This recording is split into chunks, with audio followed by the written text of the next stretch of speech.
কেননা আমাদের সমাজের যে সামগ্রিক আর্থসামাজিক রাজনৈতিক কাঠামো, সেখানে নারীদের জীবনের যে চালচিত্র, সেটা আপনাদের কলমে যতটা ফুটে উঠবে সেটা অন্যর তুলনায় অনেক বেশি। এবং আমাদের দেশে কোথায় কখন কোনো নারী নির্যাতনের শিকার হচ্ছেন বা কি ধরনের পরিস্থিতিতে তারা আছেন, সেই বিষয়গুলো নারী সাংবাদিকরা আপনাদের কলমের মাধ্যমে ফুটিয়ে তুলবেন, সেটাই আমরা মনে করি। নারী নির্যাতন, নারীর প্রতি বৈষম্য, তাদের মানবাধিকার লঙ্ঘনের বিষয়গুলো যদি দৃষ্টিতে আসে, তাহলে সেগুলো সমাধানের ক্ষেত্রেও উদ্যোগ গ্রহণ করা যায়। আপনারা জানেন যে যে কোনো দুর্যোগকালীন পরিস্থিতি বা কোনো মহামারী, অতিমারী বা একটা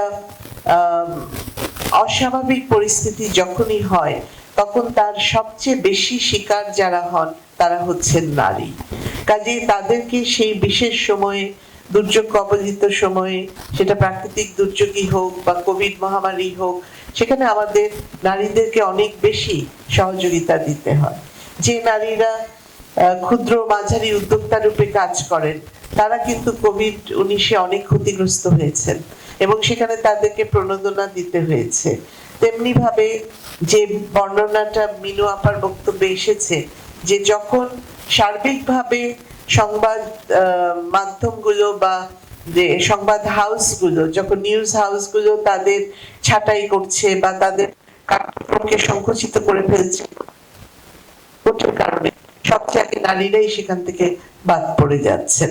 কাজে এই যে প্রথমেই যে নারীর উপরে আঘাতটা আসা, সেই জায়গাতেও যাতে আমাদের সুরক্ষিত থাকার ব্যবস্থাটা আমরা আগে থেকেই করতে পারি, সেই ধরনের কোনো পদ্ধতি বা কোনো ধরনের ইন্স্যুরেন্স আমাদের থাকবে কিনা নারী সাংবাদিকদের, সে বিষয়গুলো আপনারা ভাবতে পারেন, যাতে আপদকালীন সময়ে একজন নারী একেবারে একটা বিশাল সমুদ্রের ভিতরে হঠাৎ করেই পড়ে না যান।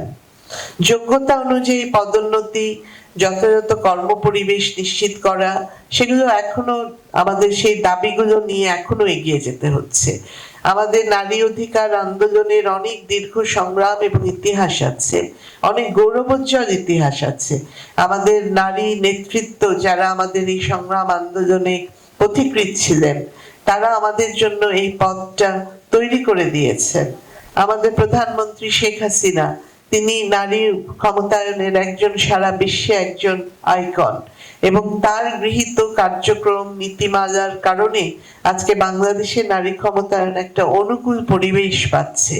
অনেক ক্ষেত্রে নারীদের এগিয়ে আনার জন্য যে পরিবেশটি প্রয়োজন, যে আইন প্রয়োজন, যে নীতি নির্ধারণ প্রয়োজন, সেগুলো প্রধানমন্ত্রী শেখ হাসিনা করেছেন বলেই আজকে আমরা একটা শক্ত অবস্থানে দাঁড়িয়ে আছি। সরকারে একজন নারী, তিনি গর্ভবতী হলে 6 মাস মাতৃত্বকালীন ছুটি পাচ্ছেন বেতন সহ। এই বিষয়টি কিন্তু প্রধানমন্ত্রী এনেছেন।